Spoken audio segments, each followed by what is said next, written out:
Good evening, everybody. Welcome back to the Signal 50 podcast with your host, Alpha and Bravo. Tonight, we brought you a special guest from Parts Unknown, an international man of mystery, Delta Echo. Say hi, Delta. Hi, how's it going?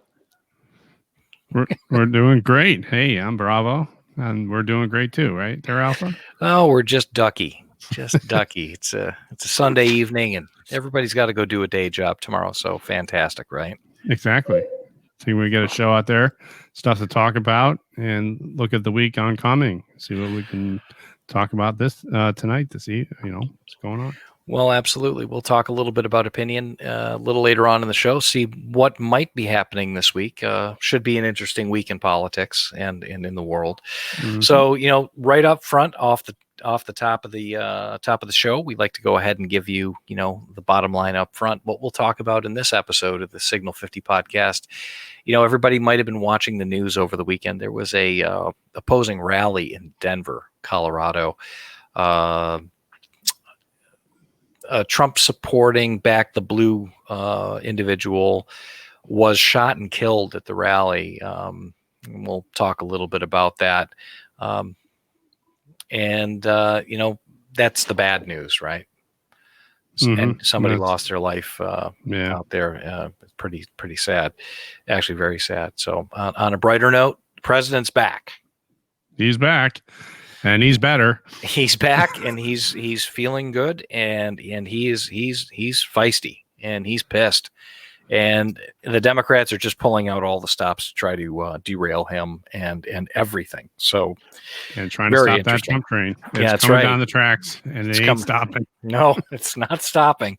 First stop is a Supreme Court justice confirmation. First thing tomorrow morning. Should be pretty interesting. Yeah. So that's really going to be an interesting discussion there. In our opinion section, we're going to talk a little bit about school age super spreaders, or dun, is dun. It dun dun dun super spreaders? I know, right? Or is it politics? I go for option 2. I would say they're Alpha. I think that's the problem. Well, I completely agree with you, and I think Delta might have an opinion on that one, but we're going to save that for a little later on in the program. So it's going to be an interesting discussion there. We've got some interesting fun facts from around the country that we can share with you about the mischief that our educators that we pay for are pulling. So without further delay, let's get right into it on our first point. The gentleman that was shot in Denver, his name was Lee Keltner. I don't know a whole lot about the man's background. I know that he was a police supporter. He was definitely a right of center type person. Definitely not there to support Antifa or any of those idiots. And I don't know a whole lot of facts around it, and maybe somebody can enlighten the audience. From what the problem, and the reason why we're talking about this is it was just coming out in the news right now, and of course the biggest thing that we want to make sure we do is not try to get ahead of the story. The facts are really not there. So as this was coming out, I thought it'd be important to talk about it, Alpha, and to get it out there and just say, hey, sometimes you just need to know, there was a shooting. Yeah, we really don't know any of the details, and we'll find out what's going on. I'm sorry that the person that got shot and killed succumbed to his injuries. However, the shooter is under arrest. There's talk about they first wanted to try and make him a quote right-wing conspiracist, and then they said no, he's Antifa, but he's not Antifa. And what happens in these situations, people start putting facts out there, and it's not reliable. So I have to go with the Dan Bongino rule and wait 24 to 72 hours, and somewhere in that range. And it seems to be getting longer, right, Alpha? It's like 20 something, at least 2 days or so before you can really start talking about it. Yeah, from my count, I think the storyline on that has changed at least 3 times. Correct. And it just goes to show you that from my experience working in the business that I work in, you have to be very diligent about finding out what's going on and not jump to conclusions. And that's what the press seems to be doing. Delta, you have any thoughts on this one? Yeah. So first of all, just real quick, thanks for having me on the program, and I'm really excited to be here. And for your audience needs to know the amount of work that you two put in to get this thing going. So let me get that out of the way. So thanks for that. And then secondly, to Mr. Keltner's family, what a shame that we lost another life this week. I don't care what side of the aisle you're on. There's no reason for this kind of violence. The only thing that I've been able to really, look at and see, again, I agree with you. We need to give the story a little time to marinate before you can actually, find out what all the facts are. Because obviously we're not going to know as lay people until the police officers finish their investigation. But there was some talk out there on the interlinks. Everybody's got a Google machine out there or whatever machine that you use to search stuff. That the shooter might have been a security officer for hired by NBC to support their press. So again, we got to let it marinate, but that's kind of what I've been able to find out there. Right. And we'll come back to this. I'm sure there, Alpha. We'll come back to this and talk about it a little bit more. Well, I think we need to stay here for just a minute and talk about the topic. Mr. Keltner's family. That I feel really, really bad. And Delta, you're absolutely right. There's no call for any kind of violence. Period. And the tragic loss of life. But it's interesting that it's always on the. It's not always. It's majority of time. It's one-sided. When you want to talk about peaceful protests, or I don't want to get into stuff that you guys copied before. I just feel I need to say it. It just looks like, whenever somebody's being, beat up, it's one-sided. That's all. Well, I agree with that. That's a good point. It is a good point. It's really it's bad, right? It's a damn shame what's going on in this country right now, and we're so divided. And we look at left and right when we should be looking at the fact that we're Americans. We should be sticking together, and we're just not. And there's a really artificial narratives that are driving the division, etc. But I'd like to take an opportunity for a couple of minutes while we're on the topic to discuss these kinds of events and some of the things that you may or may not want to, first of all, should you participate in an event like this, or should you not participate in an event like this? And if you do, how should you do so? Or those kinds of topics. It's really interesting because I think things like this and these kinds of demonstrations, I don't see an end to them anytime soon. I think that you're going to see more and more and more of them. Right. I think the other, you bring up a good point there, Alpha. When do you say, I'm going to sit this one out, or we're going to do something a little bit different to show my support? But if getting involved has a high likelihood that you're not going to be making home that night, is it really worth getting out there and showing, and being out there? Now, that's a question that you have to answer for yourself. I'm not sure I can answer that for you. I'm not the risk, the amount of risk you want to take, and are you willing to, everything has consequences that go with it. Not that anyone's looking for this kind of result, but I agree with you. You gotta, maybe it's, with this day and age, with the people that are ready to throw down, literally. I think that's something to think about. Right. Not the intent, fellas. Not the intent. I appreciate what both you're saying, but not the intent of the Constitution. Not the intent of the right for peaceful protest. Right. Absolutely. None of the conversation that we're having about violence and whether or not you should or shouldn't go outside of your house shouldn't even be a conversation at all. Because if we actually follow the intent, I shouldn't have to be scared to go outside of my house. That's and correct. Speak what I feel and be able to either protest or support whoever I feel without the threat of my life being in danger. I respectfully, gentlemen, disagree. It's not about whether or not the risk versus reward. It's about what was the original intent. So with that being said, That is a very good point, Delta. Very good point. Yep. I would just have to say there's reality and there's idealism. And again, I if it was a peaceful protest and people are going to be out there and, great. There's also a little bit of reality. There's something to say about who's instigating, who's trying to make it that you cannot go out and the intent of the Constitution. I completely agree. But the problem is reality has a very dark side to it. And all it takes is a split second and then done. So you're between a rock and a hard place almost. Right. I look at it a little bit like this. Delta, you bring up an excellent point. The First Amendment is our most important tool in our toolbox as citizens. I have the old expression. I use the old expression to take it from our founding fathers. I may not agree with what you're saying, but I'll fight to the death for your right to say it. Mm-hmm. As long as it's peaceful.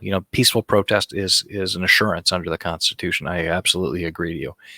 What I'm thinking about is there were a lot of people, there, if you feel the need to wear a bullet-resistant vest to a protest, might require some deeper thinking. Mm-hmm. That's 100%. I mean, you're right. You're right. I mean, and bravo, you bring up a good point about the reality versus what we hope life would be like. That's right. And, lesson learned on that when I was a young kid, but the thing is that you're right, Alpha. If I got to decide, if me going out to support, I don't care. Let's say I'm supporting Biden. Who knows, right? But if me going out there means that somebody in a MAGA hat's going to strangle me and hang me up by a tree, well, maybe I don't choose to go out that day, right? Mm-hmm. And maybe any red-blooded rightful American that sees somebody doing that would be on our side of the aisle going after somebody who's peacefully demonstrating or peacefully rallying for an opposing political candidate would take action and take that person doing harm to somebody with an opposing viewpoint and string them up themselves. Yeah. Because for the record, I would never go to a Biden rally. But listen, we don't do violence, right? We don't do violence. We're not. You know what though, and I would say I think it comes right down to this. And it was in our last show we were talking about anarchists and their manifesto, and the narrative and the practice. They are so intent on destroying our way of life, they will do anything it takes to do that. And I think that's the problem. So until they are ready to come back and be civilized and support the Constitution, the reality side of this discussion is going to have to take a little bit of precedent until things start to settle down, or everyone comes out and says, we don't accept your nonsense, knock it off. And let's, you want to yell Biden onto your blue in the face, go ahead. But we're gonna stand here. We're gonna support President Trump. So I think that's you support whoever you can support whoever you want as long as you're peaceful while you're doing it, right? Correct. But unfortunately, the threat is out there. You got to have your head on a swivel. And you got to be checking your six, and that's the end of it.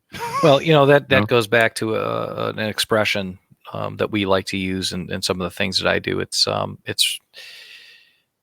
don't go stupid places with stupid people and do stupid things. Amen.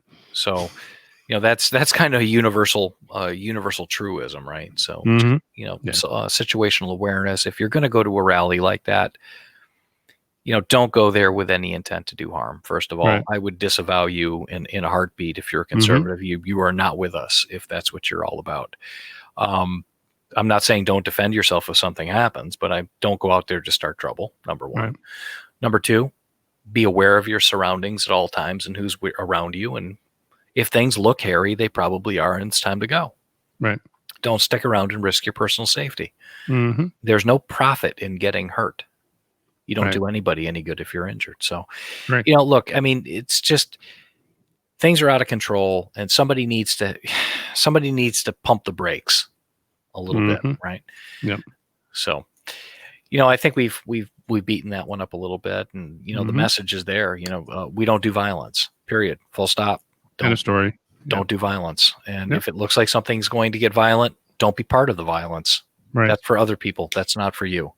Correct. If you listen to this podcast, if hate me all you want, we don't do violence here. Yep. So moving on, our second point, really interesting. The Presidential Debate Commission. Bunch of biased. Don't get me started. Hey, or something else. Let me tell you. So this week they came out and they said, without even checking, it's supposed to be this bipartisan commission with Republicans and Democrats, and it's supposed to be fair, equitable, and what do you know? They have people on that. There's not many Republicans on it. There's a lot more Democrats. The moderators, of course, are extremely set in their ways, and we have some examples to give you. This week, there's supposed to be another presidential debate, which I was really looking forward to. And for some reason, the commission unilaterally decided, because President Trump, who now has been cleared by his healthcare team, that he is COVID free and can go about his, he's got his work excuse, may return to work without restrictions, all of a sudden can't stand on a stage 12 feet away from Biden and have a debate. So they decided to change the rules, make it virtual, which had some interesting background information. They have the ability to turn off his mic, which has been done before by the same commission when he was debating Clinton back in 2016. Also, they can turn off his feed. They can have problems. Did you know the last debate when Vice President Pence was talking about China and it was being aired to China, all of a sudden, someone was having issues, lost the feed in China, and they didn't see anything that he was saying about how bad the Chinese are. So this commission is not as fair as they should be. And especially with this week, the debate commission bias is clear and evident with the person that was supposed to do this week's this upcoming debate was supposed to be Steve Scully from C-SPAN. Interesting facts there are Alpha and Delta. Guess what? He interned for Joe Biden. Convenient, isn't it? Along with having he was a staff assistant for the late Ted Kennedy, Democrat, extremely liberal. And the third debate, anyone want to place bets or check with Las Vegas that they're going to have it. But Kristen Welker from NBC News was part of the Clinton press pool. And if you looked at her Twitter page, it's all of a sudden gone. You can't see it. And there was some places out there that caught her Twitter feed and was actually able to find that she was supporting Hillary Clinton and paid a lot of money to them and said some not nice things. But if you wanted to look now at her Twitter page, it's gone. So I'm not sure how fair and unbiased this commission is. And you have former Senator Bob Dole come out, confirms the bias, and he says that when no one on the commission supports @real Donald Trump, there's a lot of bias and the whole thing's unfair. And I was paraphrasing that last statement. Well, so there you have it, gentlemen. Yep. Well, let's put it to you this way. Bob Dole, always a great American. He's an amazing guy. He's had an amazing life. I really liked him. I've always liked Bob Dole. Have a great deal of respect for him. He comes out and he says, he calls it like it is. He's like, hey, this is a setup. Mm-hmm. It's trap. So yeah, good for you, Bob. Good for you. He's a good man. I'm gonna throw something in here. I don't think these debates. First of all, I think it's a bunch of horse hockey. These debates, right? This is a base election at this point. Yeah, it's how many people you can get out on your side to vote for that person versus the other side to get them out to vote for their person. I'm not sure anything that either of them say or don't say is going to make a difference to people at this point. I think people understand where both candidates stand on the issues. And I think it does more good for Biden not to debate him because of what will come out of his mouth. Right. Yeah, that's true. So a couple points. Well, one, while the debates may not move the needle, right, they certainly are entertaining. And I do think America needs to see that, at least in terms of. I listened to your former podcast, and I don't necessarily agree that it was as much of a mess as everybody believes. It was really what encouraged me to reach out to you guys because I actually think there was some strategery there, to use a George W. Bush term, in how Trump handled that debate. But not to get lost in the sauce there. Hold on 1 second, Delta. Let me tell you something. I completely agree with you. There was a ton of strategery in that debate, and he made Biden come out against the policies that his base is supporting. Sure. I did say that. I did say that he got Biden to disavow the radical left, which now you have people screaming on Twitter and everywhere else, I'm not voting for that beep, beep, beep, plus beep, beep, some other bad words. So, yeah, I mean, what you're saying is correct. If you listen to the press, you think it was a disaster. You thought But he also comes out really, really strong, right? To one, like the pendulum swings all the way to one side. And then he starts to inch back. And if you remember 3.5 short years ago, when he was debating Crooked Hillary, that he came out really strong and they sort of leveled off, and people were able to see and hear exactly what his message. Now, I don't know if that's his plan because it's not like he calls me every day. But what I do understand and what I can see is that this particular debate was going to be a town hall, and it's deserving for, at least at this point, Joe Biden to answer some honest questions, not the questions that are pre-written and the questions that he can answer via text message or earpiece and all the tinfoil hat stuff. Or maybe the arm shoved up his rear running the puppet. Yeah. Ventriloquist. Yeah, he's got Bernie behind the curtain with a long arm. But listen, you're exactly right. You're exactly right. Period. Yeah. Don't disagree at all. So Delta, what in your mind, and not that if you mentioned that we were talking about it before, and there was a lot of anything else you saw from that debate that scared the Biden team that said we can't debate him again because he's just going to wipe the floor with us, or is it just I mean, you got to take it as is, right? He's a sheer force of nature, right? And this is not me, golden calves or whatever term you want to say. I'm not, I'm all the way on the train, but let me just be clear. If he had done something stupid, I'd be very clear to say that. But when you walk into a room and you own the room, regardless of who you are standing next to, okay, or standing in front of, when you own the room, there's all the consultants will tell you. So what? You want to be a nice guy, Biden? Be a nice guy, but he's going to roll right over you. Okay, and if you own the room, that's like 50 to 60% of the game. You only got to hit the extra 40% to win. Right?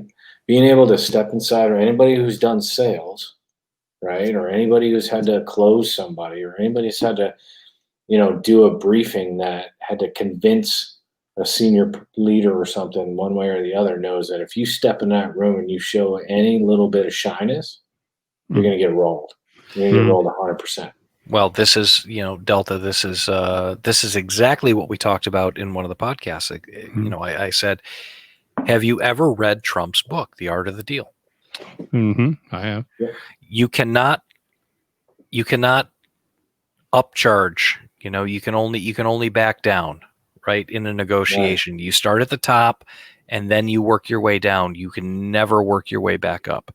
And that goes along with what you're saying about confidence. And when Trump walks into a room, he owns that room. Full stop. He is the Mifwick. And we're going to let people use their imagination what that abbreviation means. He is clearly in charge. That is his room. Full stop. And he is a force of nature. He will not stop. The man does not sleep. He is tireless. He is relentless, and he will not give up. He just kicked the Wuhan virus's rear end. Just so everyone he did in record time. Full disclosure: him becoming president didn't lessen his ego. So if you look at him 3 or 4 years ago, I've watched some old videos of him with Larry King, and the messages haven't changed, but the style has. 3 years of being president, of course he wasn't going to sit there in a debate, the last debate, or even the next debate, or the one after this. He's not going to sit there and let Joe Biden just say stuff out of the blue and let him get away with it. It's just not going to happen. Right. And certainly not now that he's been president and he's been doing all this stuff. It's one thing to sit behind the curtain and say, yada, yada, yada. If I was president, I'd do da, da, da, da, da. It's another thing to be president for 3 years and do all that stuff and then have somebody come in and tell you you didn't do all the stuff you actually did. Right. You don't want to go up there and you don't want to call the man a liar to his face, especially when he's not lying about his accomplishments, because he has done all the things that he said he would do. He made a lot of promises and he kept as many as he possibly could. With no help from the Congress. I think healthcare is the only thing he hasn't done that he said he was going to do on the 2016 agenda. If you're asking my opinion. I agree with you. I think that's a reasonable gap that he has to manage to close. But it's not like the Democrats did any better with healthcare. I mean, they spent more on the website for Obamacare than the entire wall costs many times over. So, and that was a complete and total failure. So, look, he's the Big Johnson. Full stop. He walks into a room. On the table it goes, and he's in charge. So you're right, Delta. You are absolutely right about that. And this leads into a little bit of something here. Crazy Nancy. We talked about this a little bit in the last podcast. There's this whole 25th Amendment discussion. It's just silly. It's silly. It's just. However, nothing ever happens without a good reason, right? Right. I mean, she's not talking about it for no reason whatsoever. And, Delta, you listened to the last podcast, and it was our prediction that the minute Joe Biden, if God forbid, he wins, and for whatever reason, or however they decide they want to do that, he wins. I think the first move is a 25th Amendment move. Yeah, absolutely. There's no way. No. So at first, Biden was going to be a quote unquote transitional president, meaning not 4 years, right? That's it. There's no way. He's 78 years old. There's no way he goes to 87, 86 and continues to be president. So number one, he would have been a quote transitional president. But number two, I think they're realizing how the deficits are building up, and really, it's just about getting elected, and at this point, and then the actual coup takes over, right? And I will quote Dan Bongino, as much as I've talked to you guys offline about this. I will quote something he said. He said, "Eventually, when the Dems don't have anybody to go after on the right, they'll start going after their own. So as soon as you get Trump out of office, and you bring in somebody else, a Biden, right, who can be moderate at the election." But, swing left in the primary and then swing left if he even agrees to it, or if she's even awake enough to agree to it, if God forbid he becomes president. And then you just move him out of the way.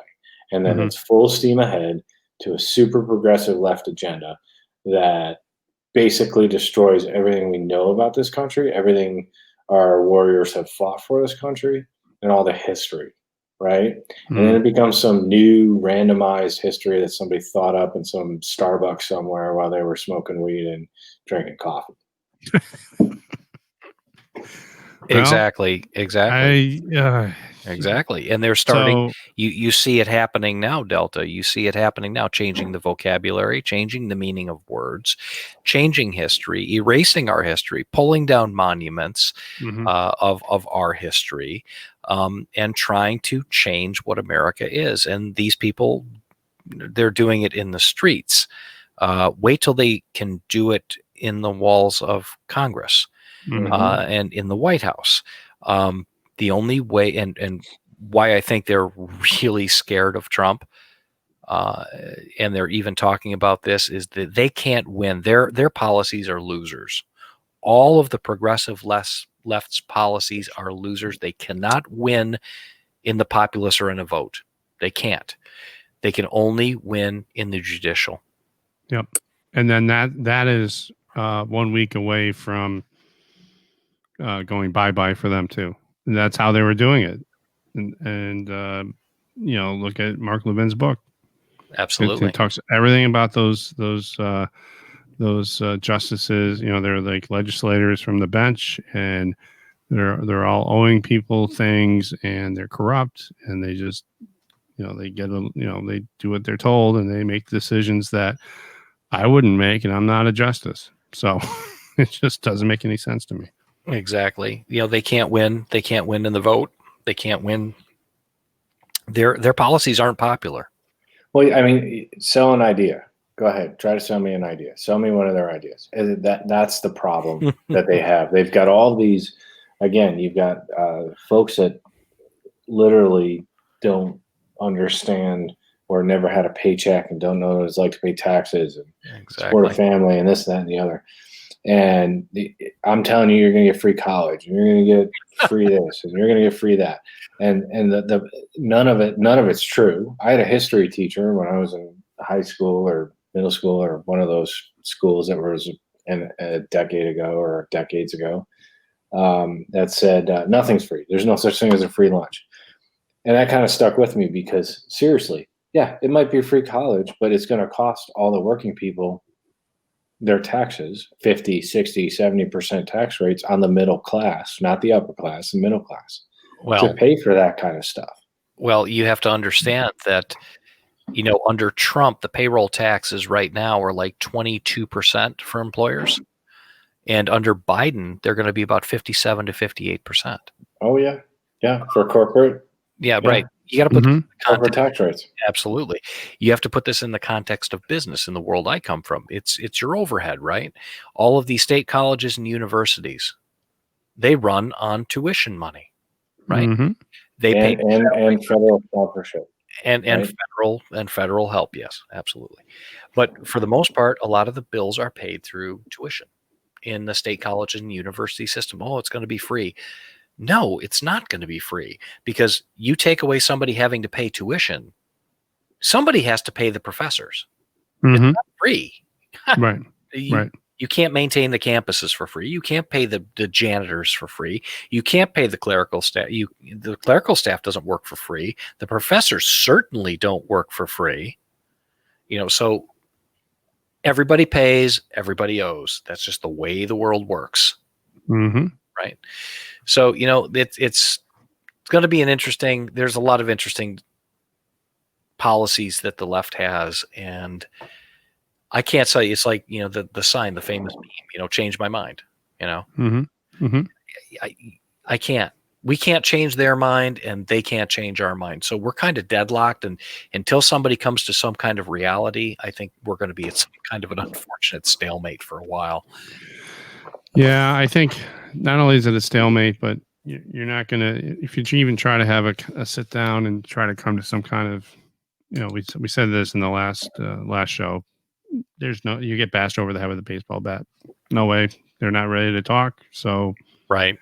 Till you're ready, act like an adult, go back to your basement and play your video games. Right.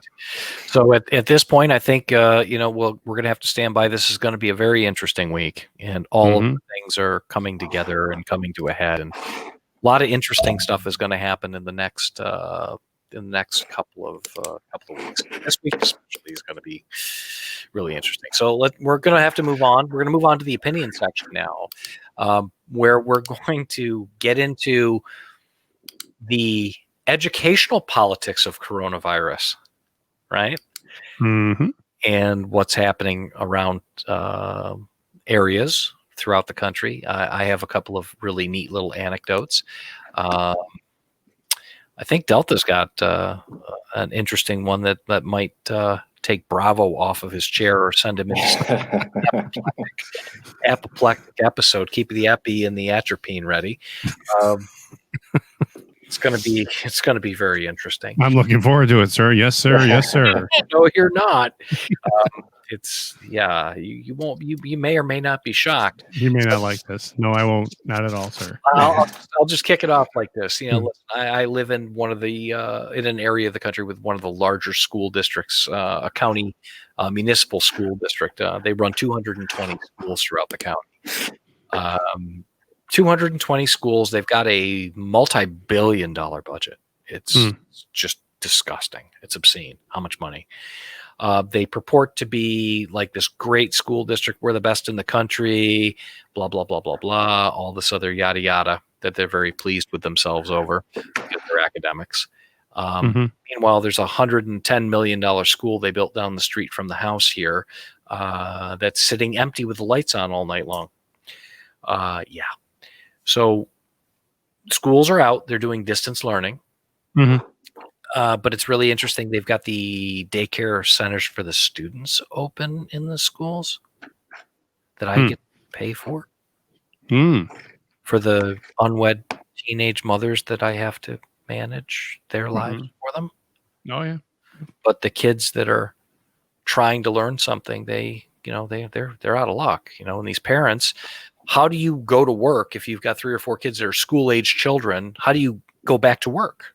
You can't. So they're bankrupting people. It's really a problem, and there's no end in sight. And they just don't want to come down off the hill. They think that they're going to children all together. It's so dangerous. I'll argue that all day long. I don't think it's that dangerous. But I really want Delta to share his experience. Yeah, thanks, Alpha. Because I really want to hear Bravo fall out of the chair. Okay, I'll try to leave enough space. Can I do a little precursor to it? I was doing some reading. I'm trying to work this out just like you guys are. Oh, I don't think that's what I wanted. There is a article. It keeps bringing up something else.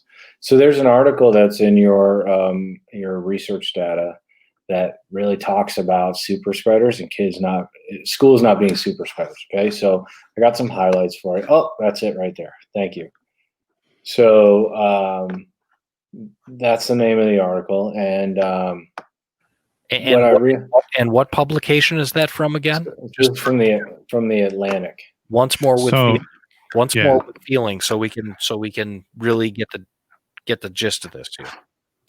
It's from the Atlantic. What? Yeah, it's from the Atlantic. So, I was reading through this article. It's really interesting, and the bottom line up front for you folks is basically out of the 200,000 kids that went to school in the last 2 weeks, they're averaging like a 0.13% infection rate. And what's the population size?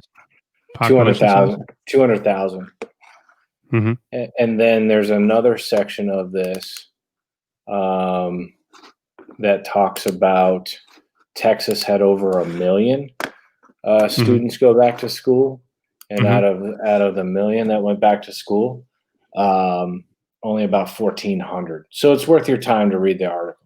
1,400 students. So that's like what, 0.13, 0.0. Not even. It's not even, right? Not for 1 million? 0.014.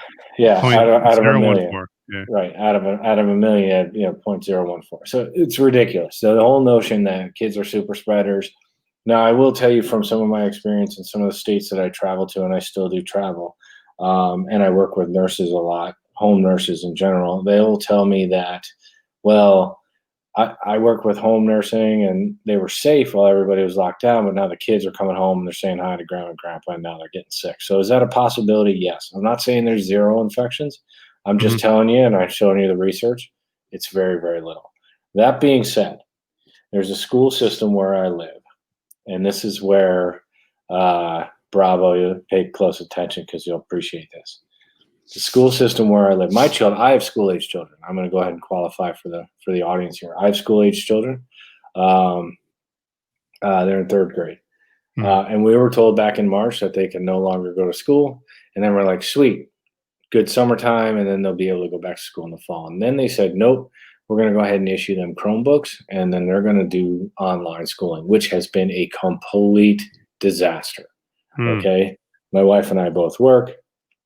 It's not feasible, and it's very hard to do. And that's just the reality of it. And I'm not the only one telling this story. You can pull anybody you want. So my wife and I are having dinner one time with our kids after we're doing this school thing with the Chromebooks and all this other stuff, and we're talking about how difficult it is and what a problem it is. And I see a flyer that came in the mail that day, and the flyer said that the county public, the public county, I'm trying not to use names in fairness, the county public system, who also runs the school, are willing to allow your child to come to school, and it is from 0800 to 1430 will cost you $500 per kid per week. And from 0830 to 1600 will cost you about $1,000 per week, so that your child can sit in a room with a proctor or I'm going to use teachers with air quote, or a babysitter or whatever, sign onto their Chromebook and do their school. So in essence, I'm paying school taxes in my county so that my kids can go to school. They give me Chromebooks so that I can pay an extra, $4,000 a month or whatever, so that my kids can actually go to school and my wife can work. It's absolutely ridiculous. It's 100% ridiculous. Now, ain't that something? Well, it's very similar to what I'm going through. I have school-age children also, and we have to, the schools are still, we live in a blue state, and that blue state feels that anytime the child has a sniffle, a sneeze, a cough, they have to have a COVID test before they go back to school. It's driving the healthcare system absolutely crazy. I know many people who work in that system that can't get it through the school nurses' heads that you have to have another COVID test in the last 2 weeks because the kid had a sneeze. It is literally getting that bad. There are what we call school pods, and that's what you're describing there, Delta. School pods. In addition to the exorbitant amount of blue state taxes I have to pay for school, then I have to pay extra so that my children can have the appropriate socialization. I think the farther this goes, the more delays are going to be in their development, the more issues that are going to be happening. I think we're on the precipice of quote closing the schools because the governor of this blue state has a power trip, and he's looking for a reason. This is unintended consequences that everyone is talking about here in this little discussion. Unintended consequences for where children are going to be fundamentally harmed in their development and their ability to function as adults because of the nonsense that they're pulling right now for a virus that it doesn't matter if you get it, because if you get it, you're going to get better. The odds of you dying from this are 0.03%. I don't care what anyone says anymore. It's done. Enough of this. Well, let's one more quick anecdote here. I have a very, very good friend of mine in a southern state, and the teachers union is incredibly influential. very moneyed, and they're very active. Essentially, what the teachers are doing, they're playing a little game. Somebody will call in. One of the teachers will call in. Oh, I don't feel good. I think I have COVID. Blah blah blah blah blah. And what they'll do is they'll take every student that was in the classroom or in touch with that teacher, and they will go ahead and send them home for 2 weeks. Okay. And then everybody's forced to go get a test, et cetera, et cetera, et cetera. And they've been playing this game on a revolving basis to cause absolute chaos. It's a nasty, nasty business. It's a nasty business. And now we've gone across the threshold from, Delta's story there. That is ridiculous. You're paying an exorbitant amount in taxes, which assures your children education. Let me ask a question.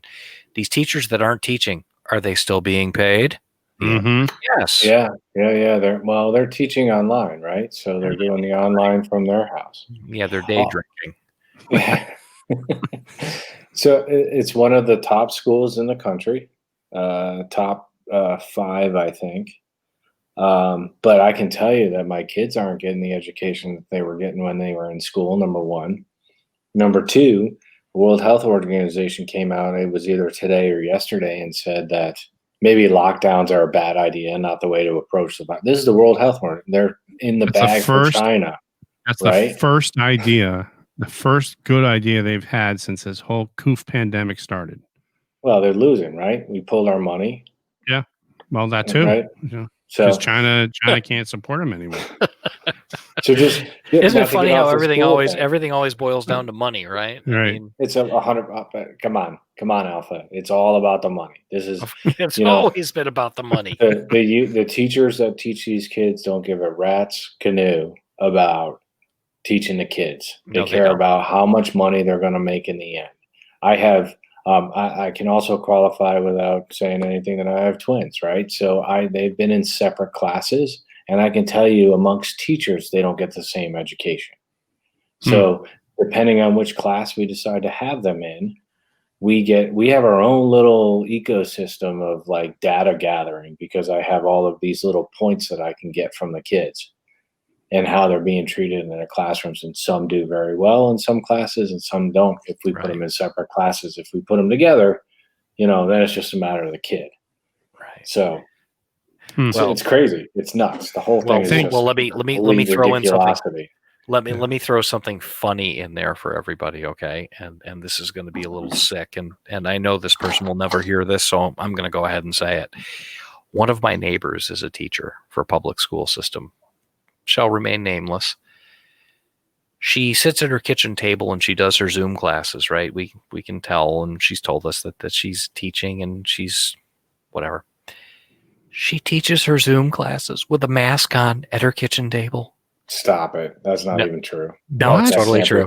It's totally Are you serious? Yes, No. I'm totally serious. Oh my God. I'm totally serious. It is just the funniest thing in the world, and there's a wine glass on the table at the same time. So between classes, they're day drinking and wearing masks. It's just absolutely the most ridiculous thing I've ever seen. I can't even remember a time, right? I'm old enough to be old enough to remember stuff, right? Right. I cannot remember a time when we and still remember, yeah. But that we've actually done something like this. I mean, come on. I remember when we were kids, if somebody in the neighborhood had chicken pox, it was like chicken pox party. Yeah, everyone went over to get chicken pox. That's right. Everybody ran over and got the chicken pox. Now, in fairness, they tried that in colleges, and it's kind of backfiring because now a bunch of college kids are going to COVID parties and getting COVID, and it's not turning out well. So just to play fair with the Alpha, that might not be the best solution. Oh no, nobody's. Hey, listen. My playground equipment had exposed bolts and metal and rusty slides. Okay. So back then, back in the day, in wood with splinters, you remember that stuff. Oh yeah. It was a Wednesday. I remember. Yeah. You remember that. So you know what? Maybe safety was secondary back in the day, but somehow we all survived. And we didn't wear helmets when we rode our bikes either. No, we lost a few of us along the way, but you know what? There were lots of us. It's just whatever. So, it is what it is. Listen, this whole thing is crossed the boundary of good taste into just ridiculosity. And I think the one thing that we have to mention here that I didn't hear yet is that as the teachers, one of the last bastions of retirement and pensions, they have a huge bill to pay for these teachers that are retiring, and that was the draw, right? Because the pay was, low comparably, but it's gone up because of the unions. And now these retirement funds have to be funded. So now you see why they have these huge amount of taxes plus more money to pay for the actual education that our kids are really in need of. And this whole coof pandemic just really came at the right time at the right place to put the screws to not only our kids, but to the system. And also, ultimately, it's an election year. And I think all of this is the perfect storm, in my opinion. Let's talk a little bit about, while we're at it. I mean, the schools are being ridiculous. There are some serious effects going on with these children. There's absolutely no doubt about it that these kids are suffering. Parents are suffering. Families are suffering. It's not just about the kids. Right. Well, right. I mean, it's crossed the boundary from caution to it's violence against families. It's violence against these people now. Like, you're not going to go to work. You're not going to be able to put food on the table. You're not going to be able to stay in that nice house that you've worked really hard for because you're going to lose your job and we're going to hold you hostage and you're going to pay for it at the same time. It'll be really interesting to see what happens when this whole thing shakes out, when the bill comes due, how this whole thing works out. I don't think the public school systems that have really pulled back as hard as they have on the reins and closed and done all these crazy things, I don't think it's going to turn out well for them. There's a bunch of studies out there, and I apologize, I didn't get all the research before today started. There's a bunch of studies in Sweden, Italy, even Iceland, that show that the way that we're handling this in terms of the lockdowns, I'm not talking about in terms of what the president has done, but in terms of the states that are locking the states down and keeping kids away from school, is actually causing more harm than it is doing good. Sure. And it's out there. The data's out there. No funny business, all funny business aside. This is not, I don't think Sweden even locked down at all. And their incidence rates are really low. They protected their elderly population, their population with comorbidities. But their kids continue to go to school and their businesses stayed open, and they just rolled with the punches and they figured it out. Well, that's exactly what we should have done. That's exactly how we should have played it. So, we're at 52 minutes and 39 seconds of banter now. So time flies when you're having fun. So, we're going to have to start the wrap up here. We'll just go through what we talked about a little bit. The first story we talked about, the first news event is the gentleman in Denver that was killed. And I think, Bravo's definitely right. We have to apply the Bongino rule to it. See how it all shakes out. I don't understand any of it. The whole violence thing is just, I don't understand it. It's uncalled for. Yep. So we're going to keep our thoughts and prayers out for his family. That's a tough deal. That's the last thing that guy thought was going to happen when he left the door that morning. Right. Horrible deal. So we're going to have to keep our eyes peeled and see what the Presidential Debate Commission is going to do now, and see how that's going to go. The only person that this helps is Joe Biden. They want to keep him locked up until after the 3rd to see how it all shakes out. At this point, I think that I think they're in serious trouble. My opinion. And I think there's going to be a 3rd debate. I'll be honest with you. Yeah, they might get away with it this week, and they're going to come back and do another debate next week, and then they're not going to be able to avoid that the campaigns agreed on 3 debates. Right. I agree with you. I think that the next debate, you're going to see a big stylistic change in Trump. Let's do a a little prediction here. He started out big, grandiose, and confrontational. I think this time he's gonna play it a little cooler, and he's gonna absolutely tear Biden apart. Yep. Just like Pence tore Harris, whatever her name is, apart. Yeah, you took the word. Yeah, you took the analogy right out of my mouth. Yeah, she's horrible. She's horrible. She's scary, no less. But that's Well, she's a power hungry, evil person. That's right. Yeah. So that's moving on, and the school lockdown and the school issue. Just open the damn schools. That's right. Open them. Enough of this nonsense. I can just see the kids. They don't want to go outside without their masks on. They can't go to their friend's house anymore. They can't socialize. They're using all. I can go on and on and on. We already went through this. It's driving me absolutely crazy. Anecdotally, I will tell you, I talked to friends of mine and neighbors. I'm like, this has everything to do with the election. Schools are going to open up on November 9th. And they're like, you're not serious, are you? And I'm like, 100% I'm serious. Oh, absolutely. This is all about politics. This has nothing to do with the safety. And no, this is because it's been proven time and time again that kids react to this. Bravo, you could probably talk better about this than I can, but the kids' incident rates of this stuff is a lot less than it is in adults. So this is politics. I firmly believe. I think I just heard today that the district that I was talking about, they're talking about opening their schools sometime, first week in December. So what is that going to do? Like a week and a half of school before Christmas break? You got to be kidding me. Yeah, it's. And we'll be back to talk about it, and that's something that we're gonna have to see. Yeah, we'll have to see if if there's an "I told you so." I said I never saw it coming. Those are the two options, right? Well, look, I'm going to add to this. I know we're trying to wrap up here, and I didn't throw this in the section of the show where we wanted to talk about it. We're still under time. We got a minute here.